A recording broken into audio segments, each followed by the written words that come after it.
মাননীয় স্বরাষ্ট্রমন্ত্রী উনি অত্যন্ত দক্ষ যোগ্য ব্যক্তি, উনি সংবিধান যেমন ভালো জানেন, আমি নিশ্চিত উনি ওনার মন্ত্রণালয়ের ব্যাপারেও অনেক বেশি জানেন।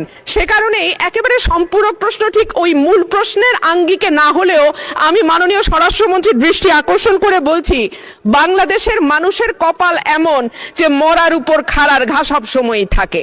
দীর্ঘ 15 বছর গুম, বিচার বহির্ভূত হত্যা, হেফাজতে নির্যাতন, নেতাকর্মীদের ধরে নিয়ে গিয়ে পা ভেঙে ফেলা, অসুস্থ করে দেওয়া, এই কালচার ছিল। এরপরে অন্তর্বর্তীকালীন সরকারের সময় মাননীয় স্পিকার আমরা দেখলাম মব কালচার।